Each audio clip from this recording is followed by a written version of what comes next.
প্ৰথম কথা অসমত ভ্যাকচিনৰ যাতে নাটনি নহয় তাৰ বাবে ভাৰত চৰকাৰৰ লগত আমি নিৰন্তৰ যোগাযোগ কৰি আছোঁ। 2,06,000 ভ্যাকচিন যোৱা কালিলৈকে আমাৰ আছিলে আৰু আজি 1 ঘণ্টা আগতে আৰু 2 লাখ ভ্যাকচিন আমি কোভিশিল্ড ভ্যাকচিন আমি ভাৰত চৰকাৰৰ পৰা পাইছোঁ। যোৱাকালি থাকি যোৱা 2,06,000 আৰু আজি 2 লাখ ভ্যাকচিনেৰে সৈতে বৰ্তমান আমাৰ ভ্যাকচিনৰ ষ্টক 4 লাখলৈকে বৃদ্ধি পাইছে।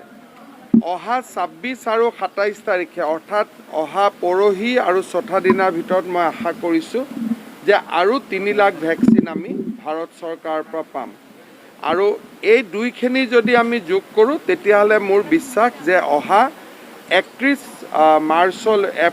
30 এপ্ৰিললৈকে বা 2 মেলৈকে আমাৰ ভ্যাকচিনৰ কোনো অসুবিধা নহয়। ডেইলি আমাৰ কেপাচিটি 60,000 আমি ভ্যাকচিন কৰিব পাৰোঁ বা 60 বা 70,000 সেইটো আমাৰ চলি থাকিব। আজি গধূলিলৈকে আমি অসমত আৰু 2,000 ৰেমডিচিভিৰ ইনজেকশ্যন বম্বেৰ পৰা আমাৰ আহি পাব। সেই ধৰিলে আমাৰ ষ্টক 12-13,000 ৰেমডিচিভিৰ ইনজেকশ্যন থাকিব। গতিকে ৰেমডিচিভিৰৰ ক্ষেত্ৰতো এসপ্তাহৰ বাবে আমি নাটনিৰ সন্মুখীন নহওঁ তেনেকুৱা ধৰণৰ এটা ধাৰণা আমাৰ আছে। দ্বিতীয়তে আমি অসমত 8টা মিনি অক্সিজেন প্লান্ট ইতিমধ্যে আমি ৰেডি কৰিছিলোঁ বা তাৰ পৰা আমি অক্সিজেন পাই আছোঁ। আজি আমি ইয়াত PWD ডিপাৰ্টমেণ্ট আৰু মেডিকেল কলেজ হেল্থ ডিপাৰ্টমেণ্ট আমি সকলোৱে বহি অসমত আৰু 10-15টা মিনি অক্সিজেন প্লান্ট আমি বহুৱাব পাৰোঁ নেকি তাৰ বিষয়ে প্ৰাৰম্ভিক আলোচনা কৰিছোঁ। 2টা দিন পিছত সেই বিষয়ে আপোনালোকক মই প্ৰগ্ৰেছৰ বিষয়ে জনাব পাৰিম। অসম চৰকাৰে কেইটামান নিৰ্দেশ জাৰি কৰিছে। এটা হ'ল সৰুসজাই আদি হস্পিটাল আৰম্ভ হৈ যোৱাৰ লগে লগে যাতে পেচেণ্টসকলে ভাল কৰি খোৱা বোৱা কৰিব পাৰে সেইকাৰণে প্ৰতি পেচেণ্টৰ বিপৰীতে আমি 300 টকাকৈ দিনে দিয়াৰ বাবে সিদ্ধান্ত গ্ৰহণ কৰিছোঁ। সেই 300 টকাৰ ভিতৰতে জিলা উপায়ুক্তসকলে তেওঁলোকৰ ব্ৰেকফাষ্ট, লাঞ্চ, ইভিনিং টি আৰু ডিনাৰ আৰু 1 লিটাৰ পানীলৈকে ব্যৱস্থা কৰিব লাগিব। প্ৰতিটো কোভিড কেয়াৰ চেণ্টাৰৰ সন্মুখত এখন কেণ্টিন থাকিব যাতে প্ৰয়োজন অনুসৰি কোনোবাই অতিৰিক্ত বস্তু কিনিব খুজিলেও কিনিব পাৰিব। চৰকাৰৰ পৰা প্ৰতিজন ৰোগীৰ বিপৰীতে মেডিকেল কলেজতে থাকক, ডিষ্ট্ৰিক্ট হস্পিটালতে থাকক, কোভিড কেয়াৰ চেণ্টাৰতে থাকক আমি 300 টকাকৈ দিয়াৰ বাবে সিদ্ধান্ত গ্ৰহণ কৰিছোঁ। দ্বিতীয়তে হোম কোৱাৰেণ্টাইন। আজি আপোনালোকে দেখিছে যে প্ৰতিদিনাই 4,000 যাত্ৰী আমাৰ অসমত আহিছে। এই যাত্ৰীসকল গাঁৱলৈকে গুচি যায়। হোম কোৱাৰেণ্টাইন যাতে গাঁৱত হ'ব পাৰে তাৰ বাবে আমি এখন কমিটি বনাব সিদ্ধান্ত লৈছোঁ। গাঁওবুঢ়া, পঞ্চায়ত, যুৱক সংঘ সকলোকে সামৰি যাতে সেই কমিটিখনে গাঁৱে গাঁৱে হোম কোৱাৰেণ্টাইনটো এফেক্টিভলি এনফৰ্চ কৰিব পাৰে। কমিটিখন আজি এতিয়া আমি গভৰ্ণমেণ্ট অৰ্ডাৰ ওলোৱাৰ লগে লগে কাৰণেও আমি এখন প্ৰতিখন গাঁৱক সামৰি বা একোটা ফ্লেট হ'লে সেই ফ্লেটটোৰ গোটেইকেইটা ফ্লেটক সামৰি আমি এখন কমিটি বনাম যিখন জিলা উপায়ুক্তসকলে অহা 3 দিনৰ ভিতৰত কমিটি বনাই কমিটিৰ মিটিং কৰিব আৰু গাঁওবিলাকক যাতে হোম কোৱাৰেণ্টাইনটো 7 দিনৰ কাৰণে এনফৰ্চ কৰিব পাৰে তাৰ বাবে কমিটিখনে ব্যৱস্থা ল'ব। তাৰ উপৰিও জেনেৰেলি আমাৰ অসমত বা গুৱাহাটীত হস্পিটাল বেডৰ এভেইলেবিলিটি লৈ আমি আলোচনা কৰোঁ আৰু মই ভাবোঁ যে অহা 7 দিনলৈকে স্থিতি সন্তোষজনক হৈ থাকিব। আমি বৰ্তমানলৈকে আমাৰ যিটো এৰেঞ্জমেণ্ট আছে সেই এৰেঞ্জমেণ্টখিনি দি অহা সপ্তাহলৈকে আমাৰ সমস্যা নহয় কাৰণ অহা কালিৰ পৰা সৰুসজাই আৰম্ভ হৈ যাব আৰু কাহিকুছিত থকা SID আৰম্ভ হৈ যাব আৰু 2টা অনুষ্ঠান মিলি আমি 650 বিচনা পাম। আজি 4টা বজাত প্ৰাইভেট নাৰ্ছিং হোমৰ লগত মোৰ মিটিং আছে। তেওঁলোকৰ লগত যিখিনি কথা আলোচনা হ'ব সেই বিষয়ে মই মিটিঙৰ পিছত জনাব পাৰিম। 4টা বজাত জনতা ভৱনত প্ৰাইভেট নাৰ্ছিং হোমৰ মালিকসকলৰ লগত মোৰ মিটিং আছে। স্ক্ৰিনিং গুৱাহাটীত ইতিমধ্যে আৰু 29টা স্ক্ৰিনিং চেণ্টাৰ বঢ়োৱা হৈছে। অহা কালি পৰহিৰ পৰা সেইকেইটা এফেক্টিভ হৈ যাব। প্ৰতি ৱাৰ্ডত এটাকৈ হ'ব। 1 তাৰিখৰ পৰা ভেকচিনৰ অনুমতি হ'ব, কিন্তু ভেকচিন আহিও পাব লাগিব।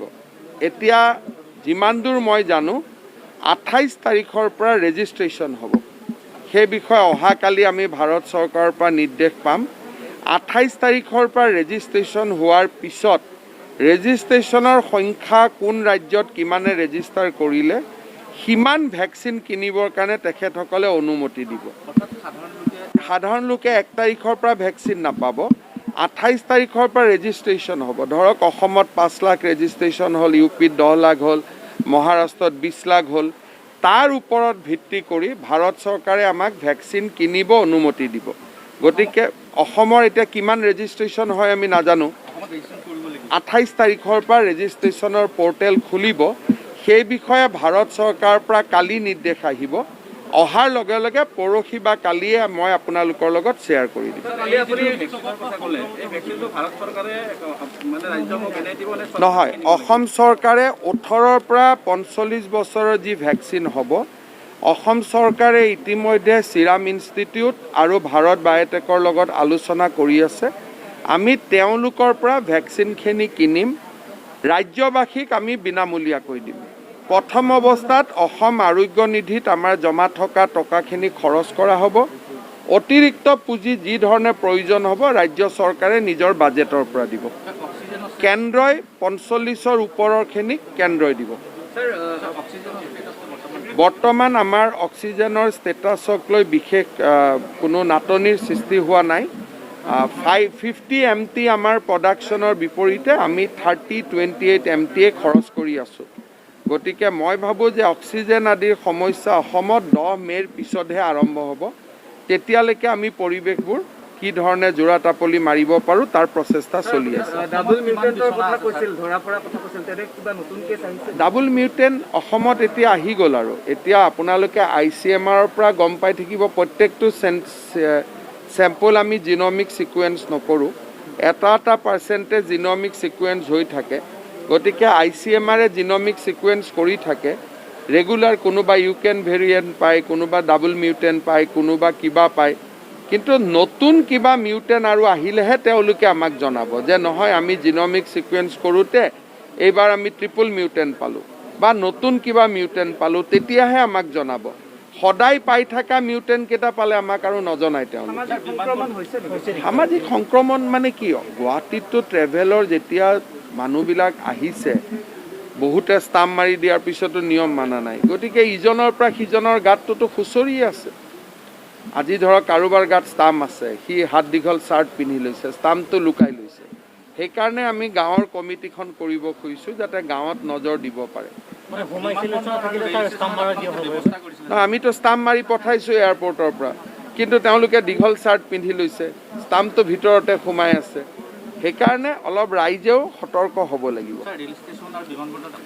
এতিয়া বহুত ৰেল ষ্টেচনত ক'ভিড চাওক, শ্ৰীৰামপুৰত সমস্যা আছে। শ্ৰীৰামপুৰত যদি আপুনি ট্ৰাক ড্ৰাইভাৰক চেক কৰে তেতিয়াহ'লে তাতে ট্ৰাক লাইন হৈ যাব পজিটিভ পোৱা, আৰু তাতে এচেঞ্চিয়েল কমোডিটিজ আহে। গতিকে তাত যদি আপুনি ট্ৰাক ৰখাই দিয়ে, গুৱাহাটীততো খাদ্যৰ নাটনি হৈ যাব। সেইকাৰণে ট্ৰাক ড্ৰাইভাৰৰ ক্ষেত্ৰত আমাৰ নিৰ্দেশটো হ'ল যে যিখন পাৰ্কিং লটত ফাইনেলি ট্ৰাকখন ৰখে তাতেহে আপোনালোকে টেষ্ট কৰিব, যাতে ট্ৰাকখন ৰাস্তাত ৰখি নাযায়। ধৰক কোনোবা এখনে মেডিচিন লোৱা ট্ৰাক আহি আছে, ড্ৰাইভাৰজন পজিটিভ হৈ গ'ল, আমি হস্পিটেলত লৈ আহিলোঁ। এতিয়া শ্ৰীৰামপুৰৰ পৰা ট্ৰাকখন কোনে চলাই লৈ আহিব? গতিকে কথাবোৰ ভবাৰ দৰে সহজ নহয়। সেইকাৰণে আমি নিৰ্দেশ দিছোঁ যে ট্ৰাকখন আহি যেতিয়া বেলতলাৰ পাৰ্কিং লট পাব তেতিয়াহে টেষ্ট কৰিব, যাতে গুৱাহাটীত ঔষধ আদিৰ বা অসমত ঔষধ আদিৰ নাটনি নহয়। কিন্তু যিবিলাক প্ৰাইভেট ভেহিকল শ্ৰীৰামপুৰ বক্সিহাটেদি আহিছে তেওঁলোকৰ টেষ্টিঙৰ কাম ইতিমধ্যে আৰম্ভ হৈছে। কিন্তু ট্ৰাক আমি টেষ্ট কৰিব নোৱাৰোঁ। ট্ৰাক টেষ্ট কৰিলে অসমৰ ভিতৰত অদ্ভুত নাটনিৰ সৃষ্টি। চাওক, মই আপোনালোকক এতিয়াই ক'লোঁ যে এসপ্তাহলৈকে এই প্ৰশ্নটো আমাক নালাগে। এসপ্তাহলৈকে আমি জোৰা টাপলি মাৰিম, কাৰণ সৰু সজাই আৰম্ভ হ'ব তাততো এতিয়া মই হিচাপ সদায় দি থাকিব লাগিব। কালি আপোনালোকক কৈ দিছোঁ যে তাতে 400 মানুহ থাকিব, তাতে এজনো মানুহ নাই, তাৰমানে 400ৰ ভেকেঞ্চি আহি গ'ল। SIAD কালিৰ পৰা আৰম্ভ হ'ব, তাত 250 হ'ব, 650টো পায়ে গ'লোঁ আৰু বেড প্ৰতিদিনেই খালী হৈ থাকে। গতিকে অসমৰ ৰাইজক আপোনালোকে আশ্বস্ত কৰিব পাৰে অহা এসপ্তাহলৈকে বিচনাৰ নাটনি নাই। এসপ্তাহৰ ভিতৰত আমি আৰু নতুন ব্যৱস্থা কৰি ল'ম। আমাৰ এতিয়ালৈকে কাকো আমি ৰিফিউজ কৰা নাই। যাক ICU লাগে তাক ICU এতিয়ালৈকে দি থকা হৈছে, কাকো ৰিফিউজেল আজিলৈকে অসমত কোনো হোৱা নাই।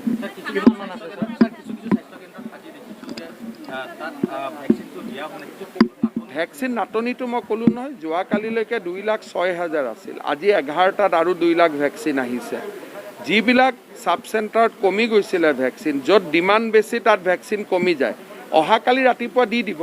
কিন্তু এইবিলাকত পাৰফেক্ট চেঞ্জ কোনোবাই বিচাৰিলে কাকো দিব পৰা নাযাব, যে কোনোবা এজন মানুহ আহিল তেওঁক আজিয়ে লাগিব, সেই ধৰণৰ ব্যৱস্থা এই হেল্থ ইমাৰ্জেঞ্চিৰ সময়ত নহ'ব। গতিকে এই তাৰ কাম চলি আছে। এতিয়া তেওঁলোকে এতিয়াও এনাষ্টেচিয়া ডিপাৰ্টমেণ্টৰ লগত ডিছকাশ্যন কৰি আছে, ড্ৰয়িং লৈ পেলাই।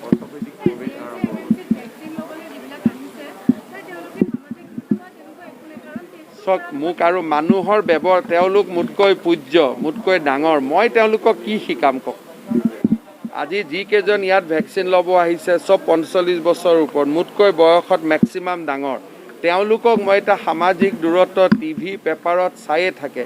এতিয়া তেওঁলোকক গৈ আৰু পুলিচ লগাইতো সামাজিক দূৰত্ব কৰিব নোৱাৰি। এইটো সচেতনতা বৃদ্ধি হ'ব লাগিব ৰাইজৰ মাজত। আজি আমাৰ ইয়াতে যি অৰ্থপেডিক আছে GMCHত, তাত আমি 182 বেড আজিৰ পৰা আৰম্ভ কৰিম। তাতে 60খন বেডত অক্সিজেন ল'ব পাৰিব। সেইকাৰণে অহা 2-3 মেলৈকে আমি বিচনা বেডৰ কোনো নাটনি মই দেখা নাই। 2-3 ইয়াত ICU আছে আৰু কাকো ৰিফিউজ হোৱা নাই। আজিলৈকে যোৱাকালি ৰাতিও 12টাত এজন পেচেণ্ট আহিছে, ICU লাগে, লগে লগে ICU দিছে। এতিয়া 2-3লৈকে কোনো অসুবিধা নাই আৰু মই ভাবোঁ যে এইখিনি হৈ থকালৈকে 750ৰ হস্পিটেলখনৰ কামো বহুত আগবাঢ়ি যাব। মানে যদি আমি চাওঁ তেতিয়াহ'লে স্যাৰ ICUৰ কোনো ধৰণৰ অভাৱ এতিয়ালৈকে হোৱা নাই। আজিৰ মুহূৰ্তও অসুবিধা নাই আৰু অহা এসপ্তাহলৈকে অসুবিধা নহয়। এসপ্তাহৰ পিছত আমি